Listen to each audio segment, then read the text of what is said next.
Welcome to my channel set tax. Set tax சேனலுக்கு உங்களை அன்புடன் வரவேற்கிறேன்.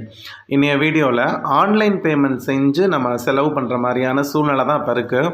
எதுக்கு எடுத்தாலுமே இப்போ நம்ம ஜிபே பண்ணுறோம், இல்லை நெட் பேங்கிங்லேருந்தோ ஃபோன் பேங்கிங்லேருந்தோ பார்த்திங்கன்னா மற்றவங்களுக்கு காசு அனுப்புறது, ஷாப்பிங் பண்ணும்பொழுது பணம் அனுப்புறது, அதுக்கப்புறம் கார்டு யூஸ் பண்ணி நம்ம ஷாப்பிங் பண்ணுறது. ஸோ இந்த மாதிரியான ஆன்லைன் பேமெண்ட் மெத்தட் இப்போ ரொம்ப ஃபேமஸ் ஆகிட்டுருக்கு. ஸோ அதுதான் இப்போ மேக்ஸிமம் இருக்குது.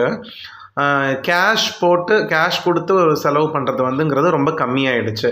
சரி, இப்போ ஓகே, இந்த ஆன்லைன் பேமெண்ட் மூலமாக சில பேர் செலவு பண்ணியே பழகிட்டாங்க. அதில் இருக்கக்கூடிய அட்வான்டேஜ் என்ன, டிஸ்அட்வான்டேஜ் என்ன அப்படின்னு பார்க்கலாம். கொஞ்ச நாளைக்கு முன்னாடி ஒருத்தவங்க என்கிட்ட கேட்டிருந்தாங்க, நான் எல்லாமே ஆன்லைன் பேமெண்ட் தான் நான் பண்ணுறேன், சம்பளம் பேங்க்கில் விழும், கார்டு யூஸ் பண்ணுவேன், இல்லைன்னா ஜிபே யூஸ் பண்ணுவேன், ஸோ இப்படி தான் நான் ஆன்லைன் பேமெண்ட் பண்ணிகிட்ருப்பேன், கையில் கேஷே எடுக்க மாட்டேன், நான் எப்படி பணம் சேமிக்க முடியும், தேவையில்லாத விஷயங்களை தவிர்த்து எப்படி பணத்தை சேமிக்கிறதுன்னு கேட்டிருந்தாங்க. அதுக்கான வீடியோ நான் ஆல்ரெடி போட்டுட்டேன். ஆன்லைனில் டிரான்சாக்ஷன் பண்ணுறவங்க, ஸ்பெண்ட் பண்ணுறவங்க எப்படி பணம் சேர்க்கலாங்கிற தனி வீடியோ இருக்குது. அந்த வீடியோட லிங்க்கை நான் டிஸ்கிரிப்ஷன் பாக்ஸில் தரேன், பாருங்கள். இப்போ நம்ம advantage and disadvantage of online பேமெண்ட்டை ஒன்றா பார்க்கலாம். ஃப்ரெண்ட்ஸ், வாங்க வீடியோக்குள்ளே போகலாம்.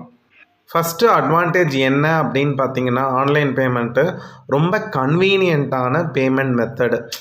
நம்ம இப்போ நம்ம ஒரு இடத்துக்கு போகிறோம் அப்படின்னா, பேங்க்கில் போய் ஏடிஎம்மில் போய் பணத்தை எடுத்துக்கிட்டு அதை எண்ணி அதை அதனுக்கு ஒரு வேலெட்டில் வச்சுக்கிட்டு நம்ம அதை பத்திரப்படுத்திட்டு போகணும்னு அவசியம் இல்லை. ஜஸ்ட்டு கார்டு எடுத்தோமா, இல்லை மொபைல் எடுத்தோமா, ஒன்று எதர் கார்டு எடுக்கணும், இல்லை மொபைல் ஃபோன் எடுத்துகிட்டு ஜஸ்ட் அதை தூக்கிட்டு போனோம்னு வச்சுக்கோங்களேன், ரொம்ப கன்வீனியண்ட்டாக நம்மளோட ஷாப்பிங்கை முடிச்சுட்டு வந்துடலாம். நம்ம என்ன வாங்கணுமோ அதை வாங்கிட்டு வந்துடலாம். ரொம்ப ஈஸியான மெத்தடு. இப்போது நம்ம பார்கோட் வச்சுருப்பாங்க, அதை காமிச்சோம்னா பேமெண்ட் ஈஸியாக முடிஞ்சிடும். ஸோ இப்போ ஆன்லைன் பேமெண்ட் ரொம்ப கன்வீனியண்ட்டாக இருக்குது. இது ஃபஸ்ட்டு ஒரு அட்வான்டேஜ். ரெண்டாவது அட்வான்டேஜ் என்ன அப்படின்னு பார்த்திங்கன்னா, நல்ல ஸ்பீடு டிரான்சாக்ஷன், வேகமாக முடிஞ்சிடும். டக்குன்னு ஒரு பார்கோடில் காமிச்சாலே டக்குன்னு இப்போ பணம் அவங்களுக்கு கிரெடிட் ஆகிடுது. முன்னாடியெல்லாம் இப்போ கேஷ் இது பண்ணி நம்ம செலவு பண்ணுவோம்னு வச்சுக்கோங்களேன். அந்த மாதிரி சமயத்தில் ஒரு பில் கவுண்டரில் பார்த்திங்கன்னா கூட்டமாக இருக்கும். ஒவ்வொருத்தர்கிட்டையும் அவங்க பணத்தை எண்ணி அதுக்கு சில்லறை மாற்றி அவங்க பேலன்ஸ் கொடுக்கறதுக்கு ஒரு 10 நிமிஷம் ஆகும்.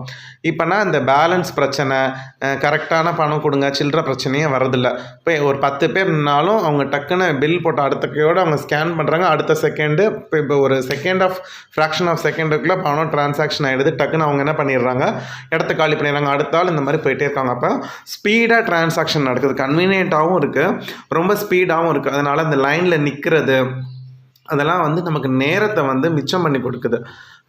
அது ரொம்பவே இது ரொம்பவே ஒரு என்ன சொல்கிறது, ஆச்சரியப்படத்தக்க வகையில் ஒரு முன்னேற்றம் தான். இதெல்லாமே ஆன்லைன் பேமெண்ட்டோட முக்கியமான ஒரு அட்வான்டேஜாக நான் பார்க்குறேன். ஈவன் இப்போ ஸ்கூல்லையோ இல்லை காலேஜ்லேயோ ஃபீஸ் கட்டுறதுக்கு நிற்காமல் டக்குன்னு வந்தோமா ஃபீஸை கட்டினோமா போயிட்டே இருக்காங்க. இந்த பொறுத்த மட்டும் ரொம்ப ப்ளஸ்ஸான ஒரு விஷயம். மூணாவது விஷயம் பார்த்திங்கன்னா, சில விஷயங்களுக்கு சில நேரங்களில் ஆன்லைன் பேமெண்ட் காஸ்ட் எஃபெக்டிவாக இருக்குது. முன்னாடியெல்லாம் பார்த்திங்கன்னா, இப்போ ஒருத்தவங்களுக்கு நம்ம பணம் அனுப்புகிறோம், வெளியூரில் இருக்கிறாங்கன்னு வச்சுக்கோங்களேன், முன்னாடியெல்லாம் மணி ஆர்டர் அனுப்புவோம். இந்த மாதிரி மணி ஆர்டர் அனுப்பும்போது அதுக்கு கமிஷன்லாம் பிடிச்சிப்பாங்க போஸ்ட் ஆஃபீஸில். இப்போ ஒருத்தவங்களுக்கு நம்ம 500 ரூபா அனுப்புறது, எங்கேயோ ஒருத்தவங்க இருக்காங்க 500 ரூபா அனுப்பணும்னா டக்குன்னு ஜிபேயில் நம்ம அனுப்பிச்சிட்றோம், இல்லை ஆன்லைன் பேமெண்ட்டில் அனுப்பிச்சிட்றோம். எந்த விதமான ஒரு கமிஷனோ ஏதோ கொடுக்க வேண்டியதில்லை. சில எக்ஸாமுக்கெலாம் ஃபீஸ் கட்ட சொல்லி எக்ஸ்ட்ரா போஸ்டல் சார்ஜ், இந்த சார்ஜுன்னு சொல்லி வாங்குவாங்க. நம்ம பணம் கட்டுறப்ப அதை நாங்கள் வாங்கி டிடி எடுக்கணும், டிடிக்கான அமௌண்ட் கமிஷன் கொடுங்க அப்படிலாம் சொல்லுவாங்க நிறைய அந்த எக்ஸாமுக்கு. இப்போலாம் பார்த்திங்கன்னா ஆன்லைன் பேமெண்ட் இருக்கிறதுனால அந்த ப்ராசஸிங் ஃபீயே கிடையாது. ஸோ இதெல்லாம் இந்த மாதிரி சில விஷயங்களுக்கு காஸ்ட் எஃபெக்டிவாக இருக்குது. நான் எல்லா விஷயத்துக்கும் சொல்லலாம், சில விஷயங்களுக்கு பார்த்திங்கன்னா ஆன்லைன் பேமெண்ட் காஸ்ட் எஃபெக்டிவாக இருக்குது. அடுத்து ஒரு முக்கியமான அட்வான்டேஜ் என்ன அப்படின்னா, ஈஸியாக நம்மளோட எக்ஸ்பென்ஸை ட்ராக் பண்ணிடலாம். இப்போ ஃபுல் அண்ட் ஃபுல் இப்போ ஜிபே பண்ணுறாங்கன்னு வச்சுக்கோங்களேன், 1ஆம் தேதியிலேருந்து 30ஆம் தேதி வரைக்கும் ஜிபே பண்ணி தான் அவங்க எல்லா செலவையும் பண்ணுறாங்க அப்படின்னா, அவங்க இந்த மாதிரி ஸ்கேன் பண்ணி பேமெண்ட் பண்ணுறப்பவே கிராசரி அந்த மாதிரி என்ன பண்ணிக்கிறாங்க, அந்த என்ட்ரி போட்டுக்கிறாங்க, என்ட்ரி போட்டு தான் பே பண்ணுறாங்க. அப்போ எவ்வளவு அமௌண்ட்டு என்னத்துக்காக செலவு பண்ணோம் அப்படிங்கிற டீட்டெயில் அந்த ஜிபேயோட டிரான்சாக்ஷன் லிஸ்ட் எடுத்தால் தெரிஞ்சிருது. பெட்ரோல் போட்டிருக்கோம், இல்லை இத்தனாந்தேதி நம்ம கிராசரி வாங்கியிருக்கோம், இங்கே ஹோட்டலில் சாப்பிட்ருக்கோம். ஸோ என்னென்ன பண்ணோம் அப்படிங்கிற அந்த எக்ஸ்பென்சஸ், அதாவது எக்ஸ்பென்சஸ் ட்ராக் பண்ணுறது ரொம்ப ஈஸியாக இருக்குது. நம்ம என்ன எக்ஸ்பென்சஸ் பண்ணோங்கிற ரெக்கார்டு வந்து நமக்கு அந்த டேட்டு டைம் முதற்கொண்டு நமக்கு பதிவாயிடுது. ஸோ இது மிகப்பெரிய ஒரு அட்வான்டேஜ். இப்போ டிஸ்அட்வான்டேஜ் பண்ணி பார்க்கலாம். டிஸ்அட்வான்டேஜாக நான் பார்க்குறது, இப்போ நம்ம வந்து ஆன்லைன் பேமெண்ட் பண்ணுறோம், பேங்க்கில் வச்சுக்கிட்டு ஜிபே பண்ணியோ இல்லை கார்டில் வச்சு ஸ்வைப் பண்ணியோ நம்ம செலவு பண்ணும் பொழுது நமக்கு ஒரு அவேர்னஸே இருக்காது எவ்வளோ செலவு பண்ணுறோன்னு. லேவிஷாக வந்து ஆடம்பரமாக செலவு பண்ணிக்கிட்டே இருப்போம். இப்போ நம்ம இதே ஒரு 3000 மளிகை சாமான் வாங்குகிறோம், நீங்கள் கார்டு பேமெண்ட் பண்ணிங்கன்னா அடுத்த செகண்ட் வந்து நம்ம பண்ணிட்டு போயிட்டே இருப்போம். இதே நம்ம மளிகை சாமான் காசு கொடுத்து வாங்குகிறோன்னா 3000 பில் வருதுன்னா அந்த கையில் அந்த காசை எண்ணி கொடுத்து பேலன்ஸ் வாங்குவோம். அப்போ நமக்கு ஒரு அவேர்னஸ் ஆகும், 3000 போயிடுச்சு அப்படின்னு சொல்லி நமக்கு அந்த பணத்தை எண்ணதுனால தான் நமக்கு அந்த மென்டலி நம்ம வந்து இவ்வளோ ஸ்பெண்ட் பண்ணியிருக்கோங்கிறோம். இந்த ஒரு அவேர்னஸ் வந்து நீங்கள் ஆன்லைன் பேமெண்ட்டில் எவ்வளவு ஸ்பெண்ட் பண்ணாலும் தெரியாது, செலவு பண்ணிக்கிட்டே இருப்போம். ஒரு துணி கடைக்கு துணி எடுக்க போயிருக்கோம், ஒரு 10,000 நம்ம கையில் இருக்குன்னா பணத்தை நம்ம எண்ணி செலவு பண்ணுறப்ப 2000 கொடுப்போம், அடுத்து ஒரு 2000 கொடுப்போம், அடுத்து ஒரு 4000 கொடுப்போம். 8000 செலவாச்சு, கையில் 2000 தான் இருக்குங்கிற அவேர்னஸ் நம்ம கையில் இருக்கும். அதுக்கேற்ற மாதிரி அடுத்த செலவு கம்மி பண்ணிடுவோம். இதே நீங்கள் ஆன்லைன் டிரான்சாக்ஷன் பண்ணும்போதோ கார்டு ஸ்வைப் பண்ணும்போதோ ஜிபே பண்ணும்போதோ அக்கௌண்ட்டில் மொத்த பணமும் இருக்கும். அப்போ இல்லை பணம் இருக்குல்ல அப்படின்னு சொல்லிட்டு நம்ம என்ன பண்ணிகிட்டே இருப்போம், ஸ்வைப் பண்ணிட்டோ இல்லை ஜிபே பண்ணியோ செலவு பண்ணிக்கிட்டு இருந்துருவோம். ஸோ இது வந்து மெயின் டிஸ்அட்வான்டேஜ். நெக்ஸ்ட்டு வந்து பார்த்திங்கன்னா ஆன்லைன் பேமெண்ட் பண்ணுறது மூலமாக நிறைய சைபர் த்ரெட்ஸ் வந்து இப்போ நடக்குது.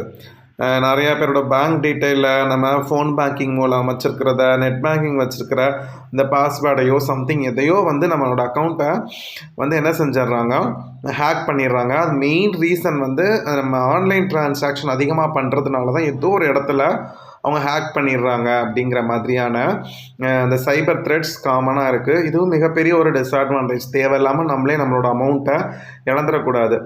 இது வந்து நிறையா டைம் வந்து இதை வந்து இப்போ கண்ட்ரோல் பண்ணாலும் அந்த த்ரெட் இருந்துக்கிட்டே இருக்கிறதுனால ஆன்லைன் பேமெண்ட் வேணாமே அப்படிங்கிற மாதிரி தோணுது. இது மிகப்பெரிய ஒரு ஆன்லைன் பேமெண்ட்டோட டிஸ்அட்வான்டேஜ். சைபர் த்ரெட்ஸ் நடக்கிறதுக்கு காரணமே அளவுக்கு அதிகமாக நம்ம கார்டு யூஸ் பண்ணுறது, ஜிபே பண்ணுறது, பாஸ்வேர்டு இதெல்லாம் போட்டு நம்ம செய்கிறதுனால தான் அப்படிங்கிற மாதிரி சொல்கிறாங்க. இப்போ நெக்ஸ்ட்டு ஆன்லைன் பேமெண்ட்டுக்கு இப்போ கொஞ்சம் கொஞ்சமாக மறுபடியும் ஒரு புது விஷயம், ஒரு உதாரணமான விஷயம், டிரான்சாக்ஷன் ஃபீ வாங்க ஆரம்பிச்சிட்டாங்க. எக்ஸ்ட்ரா டிரான்சாக்ஷன் ஃபீ. முன்னாடியெல்லாம் நம்ம ரீசார்ஜ் பண்ணோம் அப்படின்னா எவ்வளோ ரீசார்ஜ் அமௌண்ட் பண்ணுறோமோ அது மட்டும்தான் எடுப்பாங்க. இப்போல்லாம் பார்த்தீங்கன்னா 20 ரூபா 30 ரூபா அப்படிங்கிற மாதிரி ஆன்லைன் டிரான்சாக்ஷன் பேமெண்ட்க்கு பயங்கரமாக இப்போ டிரான்சாக்ஷன் ஃபீ போட ஆரம்பிச்சிட்டாங்க. இவ்வளோ நாள் இல்லை, ஆனால் இப்போ இது மிகப்பெரிய ஒரு டிஸ்அட்வான்டேஜ். இப்போ நம்ம வந்து 100 ரூபா ஒரு டிரான்சாக்ஷன் பண்ணோம் அப்படின்னா 102 ரூபானா தேவையே இல்லாமல் 2 ரூபா டிரான்சாக்ஷன் ஃபீ வந்து வாங்குறாங்க. இப்போ வந்து எல்லா விஷயத்துலையும் வரல, இப்போ ரீசார்ஜுக்கெலாம் 20 ரூபா வந்து வாங்கிடுறாங்க. இந்த மாதிரி நிறையா விஷயங்களுக்கு இப்போ டிரான்சாக்ஷன் ஃபீ வந்து வர ஆரம்பிச்சிருச்சு. இதுவும் மிகப்பெரிய டிஸ்அட்வான்டேஜாக நான் பார்க்குறேன். ஆன்லைன் பேமெண்ட் மூலமாக பண்ணுறதுனால ஏற்படக்கூடிய மிகப்பெரிய டிஸ்அட்வான்டேஜ். 4வது விஷயம் வந்து பார்த்திங்கன்னா, சில சமயம் நம்ம வந்து இந்த ஜிபேலலாம் வந்து இப்போ நம்ம அந்த ஸ்கேன் பண்ணி பே பண்ணுறதுல பிரச்சனை இல்லை. ஆனால் இப்போ அதுலேயுமே இப்போ ஃப்ராடு நடக்குது. ஸ்கேனரை வந்து பார்த்திங்கன்னா அந்த நிறைய இதை வந்து மாற்றி வச்சு பேமெண்ட் வேறு யாருக்கோ போயிடுது. இல்லை சில சமயம் நம்ம ஃபோன் நம்பர் கொடுத்து அதுக்கு பணம் அனுப்ப சொல்கிறாங்க. அப்போ நம்ம தப்பாக ஒரு ஃபோன் நம்பரை அதில் ஒரு கடைசி டிஜிட்டை மட்டும் மாற்றி போட்டாலும் வேறு ஒரு ஆளுக்கு வந்து இந்த பணம் சென்ட் ஆகிடுது.